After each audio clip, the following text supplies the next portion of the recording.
semuanya, balik lagi di vlog gue. Dia sesuai judul juga. Honda ini baru saja ya beberapa minggu yang lalu habis meluncurkan sebuah produk motor terbaru dari mereka, yaitu dari Saber 250RR versi SP, yang dimana ini adalah merupakan tipe tertingginya dari segmen sport 2,5 cc. Di sini juga kan banyak nih teman-teman yang request, "Bang, opininya gimana nih mengenai Saber ini gitu? Apakah bisa head to head dengan motor yang paling hype untuk segmen 2,5 cc yaitu ZX25R?" Oke, ya menurut gue pernah bikin story story di Instagram gue, kalau misalnya motor ini tidak akan se-hype kayak Ninja ya ZX25, tetapi bisa dibilang menjadi sport 250 cc 2 silinder terpowerful untuk saat ini. Mungkin opini gue sih langsung aja ya, to the point, kalau motor ini mahal.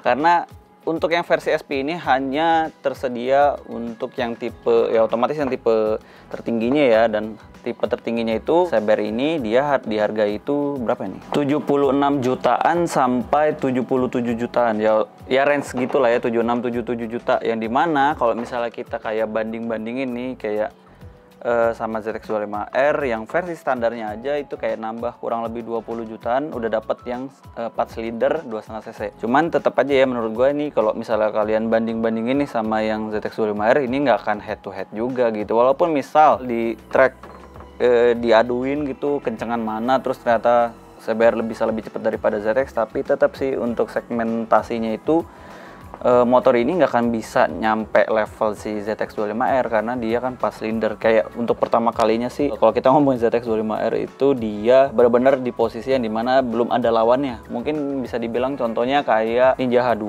ya kan, yang supercharger sendiri kayak gitu kan. Nah begitu pula dengan ZX25R yang dimana dia 2,5 cc 4 silinder ya cuma dia doang gitu, yang lainnya dari pabrikan lain nggak ada.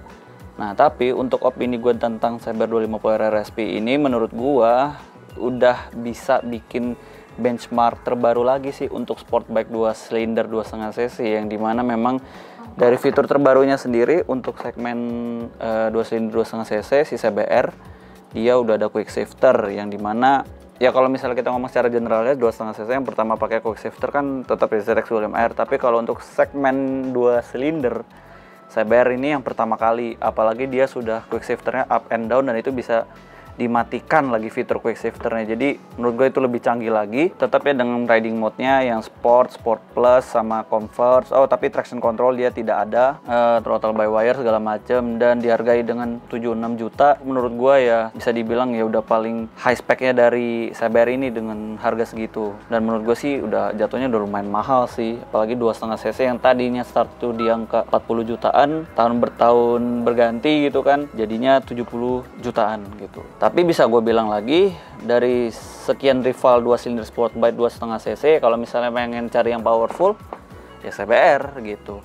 Apalagi kalau misalnya teman-teman yang memang ngincernya kayak 2 silinder aja gue cukup segala macem, ya CBR gitu. Tapi opini gue juga mengenai si CBR ini, yang SP ini, menurut gue kayak apa ya, kompresinya kan dia tinggi ya, kayak kompresinya tuh kalau tidak salah tuh 12 banding sekian gitu kan.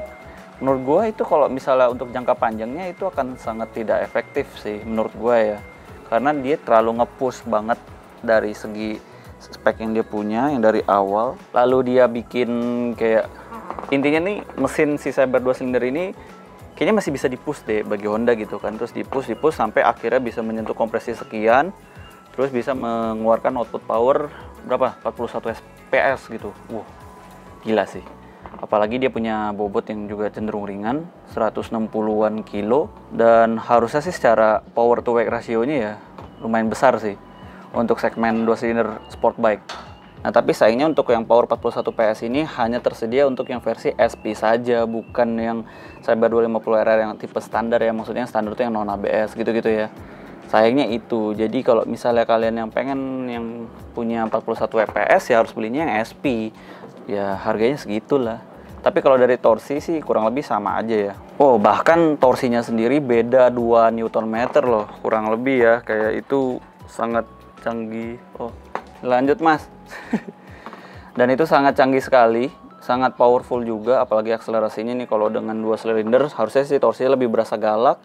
Yang dimana 25 Nm ini wah gila sih untuk sport bike 2 silinder ya. Jadi sayangnya itu, cuman keuntungannya adalah yang tipe standar harganya kurang lebih nggak akan berubah gitu. Yang berubah hanya yang tipe SE-nya atau mungkin yang tipe tertingginya. Cuman dikasih embel-embel SP. Tapi menurut gue sih Honda ini apa ya? Mungkin jawabannya sih untuk tahap awal ya. Istilahnya untuk menghadapi daya tempur dari pabrikan sebelah sih ya dengan ini dulu menurut mereka mungkin masih cukup. Karena mungkin kalau misalnya di head to head di sirkuit secara power to weight ratio, terus bobot segala macam, power gitu-gitu harusnya bisa menyaingi sih. Ya, harusnya, tapi tetap sih beda kelas. Dan untuk pewarnanya sendiri ada 3 pilihan warna. Yang satu yang warna merah hitam gini, terus yang kedua yang tipe warna yang dari ART Racing ya kan, yang merah putih itu yang dari awal juga sudah ada. Lalu yang ketiga ini yang keren banget liverynya, jadi kayak campuran culture Jepang sama culture Indonesia, samurai dan Garuda. Yoi.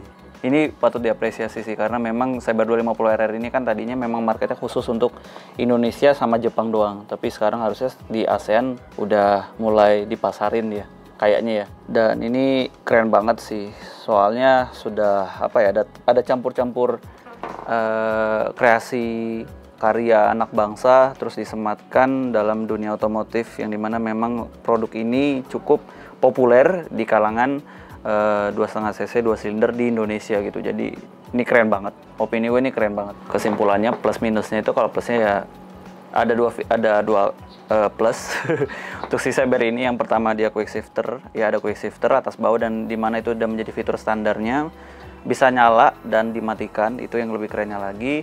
Lalu yang kedua secara spek dan performa, torsi, power gitu juga naik, dan naiknya itu juga lumayan gitu kan. Nah untuk minusnya sendiri harganya ya pasti mahal gitu. Kedua, kalau misalnya ingin mendapatkan fitur 2 plus yang tadi, ya lo harus beli yang tipe SP. Di fitur standarnya nggak ada. Mungkin modul quick shifter bisa dijual terpisah, mungkin kayak Kawasaki gitu kan. Tapi kayaknya nih enggak, ya belum, maksudnya enggak itu dalam arti gue belum tahu infonya gimana. Paling segitu dulu aja sih opini gue mengenai Saber 250 RRSP. Apakah bisa menyaingi ZX25R? Mungkin kalau menyaingi di sirkuit dan istilahnya ada regulasi yang memang bikin semuanya diseimbang, mungkin bisa sih. Tapi apakah kelasnya untuk melawan ZX25R?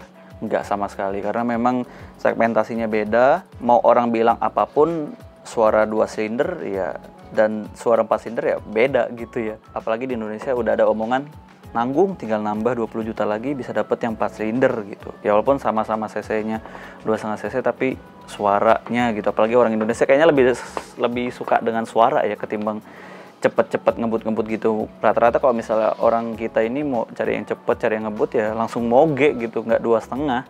Nah yang 2,5 ini mungkin lebih spesifik lagi. Jadi mungkin untuk yang SP ini menurut gua marketnya lebih spesifik lagi gitu. Apalagi ya para fanboy Honda, yang dimana sekarang gue juga lagi pakai baju ya Honda karena lagi bahas ini motor ini. Jadi ya paling segitu aja sih mengenai motor ini. Apakah bagus produknya? Ya bagus banget karena bisa mengupgrade dari produk yang lama, yang dimana bisa jauh lebih efisiensi, jadi mengurangi cost juga sih ya. Tidak ada tambahan cost yang kayak harus all new design lagi, all new mesin lagi gitu, di tune up lagi dari mesin standarnya, plus ditambahin fitur yang dimana mungkin orang Indonesia sudah mengenal yang namanya quick shifter, yang dimana ketika orang udah pakai quick shifter itu akan ketagihan.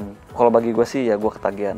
Atau mungkin teman-teman juga ada yang pernah ngerasain juga, jangan lupa tulis di kolom komentar di bawah. Dan ya paling segitu dulu untuk video Saber 250 RR ini. Gimana menurut kalian yang versi SP ini, apakah worth it apakah enggak? Kalau menurut gua, kalau memang carinya yang 2,5 cc 2 silinder dan carinya yang powerful, pilihannya siapa ya? Cuma Saber doang gitu. Karena kalau misalnya ngeliat kompetitor lain kayak misalnya Ninja 2,5 FI sama R25 itu agak jauh ya. Jadi yang paling powerful cuma dia doang. Walaupun harga mirip-mirip sama Ninja 2,5 yang versi 2 silinder, tapi tetap ini sih powerful, ini yang paling powerful. Cuman bersaing dengan yang 4 silinder gengsinya menurut gua enggak sih.